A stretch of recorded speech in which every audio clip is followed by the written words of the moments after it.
নমস্কার বন্ধুরা, আমার চ্যানেলের নতুন একটা ভিডিওতে সকলকে স্বাগত জানাই। এটা বৃহস্পতিবারের ভিডিও। এটা দোল পূর্ণিমার পরের বৃহস্পতিবারের ভিডিও। অনেকটা লেট আপলোড করে ফেলেছি আমি অনেকটা বিজি হয়ে গিয়েছিলাম। আমি এখন লখনৌতে চলে এসেছি, কিন্তু আমি অনেকটা বিজি হয়ে গিয়েছিলাম। যাই হোক, তো রেগুলার আপলোড করার চেষ্টা করব। সকালবেলা উঠে এক কাপ চা নিয়ে বসে পড়েছি। এটা সম্পূর্ণ আমার নিজস্ব সময়। এই সময়টা আমি খুব এনজয় করি বরাবর। গতকাল রাত্রে বুধবার রাত্রে রাত 10টার ট্রেনে আমার বর তার কর্মক্ষেত্র আগ্রার উদ্দেশ্যে রওনা দিয়েছে। তো ফোন করে বলেছিল যে কিছুটা মাছ কিনে এনো, অনেক দিন মাছ খাওয়া হয়নি। আমি লখনৌতে সেরকমভাবে মাছ পাই না, কারণ আমি একটু গ্রামের সাইডে থাকি। কিন্তু বারাসাতে গিয়েও আমার সেভাবে মাছ খাওয়া হয়নি এবার। তো ওর কথা শুনে মাছ কিনতে গিয়ে, মাছ তো আমি চিনি না, তো 50 টাকার মাছ আমি 200 টাকা দিয়ে কিনে এনেছি। কী যে আফসোস হচ্ছিল! আমি এই কারণে বাজার করতে একদম পছন্দ করি না, জানেন তো। কিছু করার নেই, এখন একা থাকি, তো একা একাই সমস্ত কিছু নিজের হাতেই করতে হয়। তো যাওয়ার পথে ডাব দেখতে পেয়েছিলাম, কচি কচি ডাব দেখে খুব লোভ হয়েছিল, খানিকটা খেয়েও নিয়েছি, 2টো ডাব একসাথে। মাঝখানা হয়ে গেছে, এই যে এবার আমি সোজা বাড়িতে যাব, পুজো করবো। আজকে বৃহস্পতিবারের পুজো। অনেক কিছু কাজ বাকি আছে, ঘরটা মুছতেও হবে। কাজের লোক তো আগে ছিল। একটা জিনিস দেখবেন, দাঁড়ান, খুব ভয় পেয়ে গেছিলাম, জানেন তো। এটা কিভাবে এগিয়ে আসছে দেখুন। এটাকে গোসাপ বলে। তো আমি আমার বাড়িতে আমি যেখানে আমার বাপের বাড়ি, সেখানে এতটাই বাড়িঘর বেশি পরিমাণে আছে যে গাছপালা এবং পুকুর প্রায় নেই বললেই চলে। তো সেখানে আমি কখনোই এই গোসাপকে কখনো আগে দেখিনি। আমার শ্বশুর বাড়িতে, এটা ঠিক শ্বশুর বাড়ি নয়, আমার আর আমার হাজব্যান্ডের বাড়ি, এখানে আশেপাশে এত গাছপালা এবং পুকুর আছে যে এই জন্তুটা বরাবরই আশেপাশে দেখতে পাওয়া যায়। আমি প্রথমবার একে দেখে ভীষণ ভয় পেয়ে গিয়েছিলাম। আর রাস্তায় যদিও একা একা ঘোরাফেরা করে, আমি ওর পাশ দিয়ে যেতে পারি না, আমার মনে হয় ও আমাকে কামড়ে দেবে।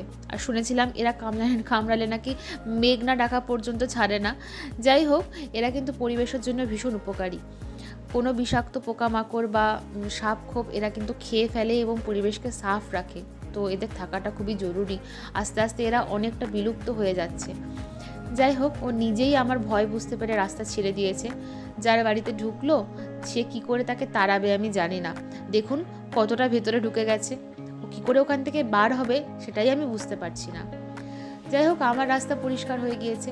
আমার বাড়ির চারপাশটা খুব সুন্দর, জানেন, একদম সবুজে ঘেরা। আমি খুব পছন্দ করি এখানে থাকতে, কিন্তু কি করব, আমাকে আমার চাকরি সূত্রে বাইরেই থাকতে হয়।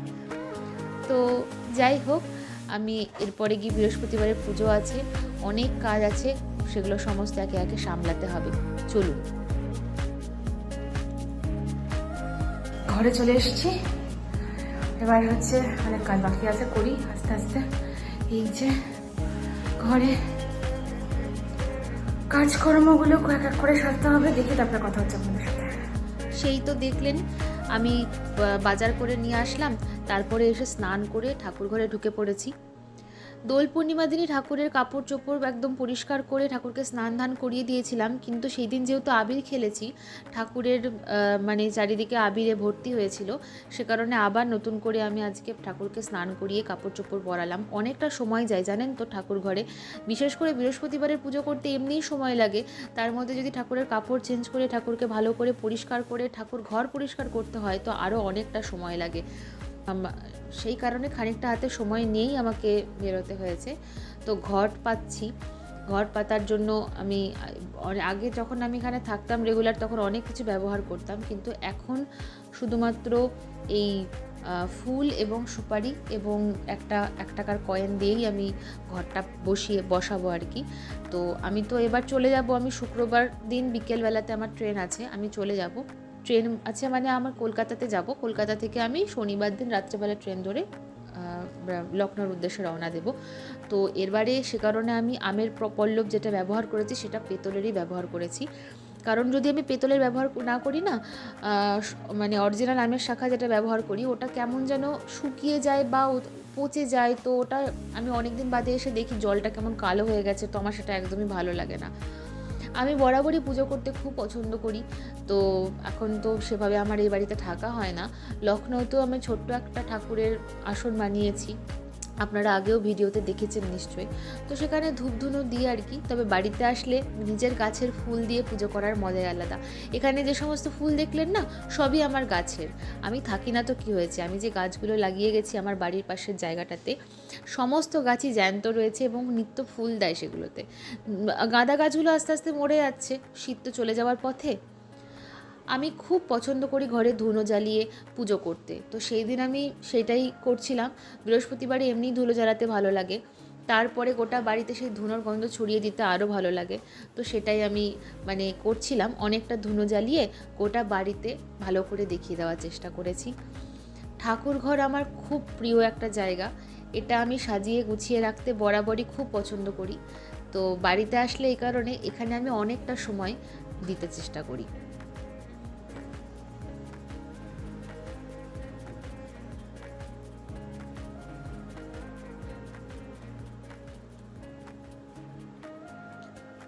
এই এত বড় বাড়িটা মাঝে মাঝে থাকি না, মাঝে মাঝেই মনে হয় সত্যি কিভাবে যেন সব কিছু বদলে যায় সময়ে সময়ে।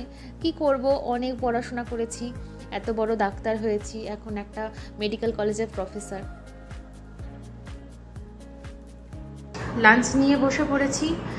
ভাত, দুখানা মাছ ভাজা নিয়েছি, বেগুন ভাজা, আর কালকের হচ্ছে সেই পনিরের তরকারি। এই হলো আমার আজকে দুপুরের লাঞ্চ। চলুন চটপট খেয়ে নিই। যাই হোক, এই ভিডিওটা আজকে এখানেই সমাপ্ত করব। আবারও একটা বেল নিয়ে এসেছিলাম, সেটাই খাবো। সবাই খুব ভালো থাকবেন, ধন্যবাদ।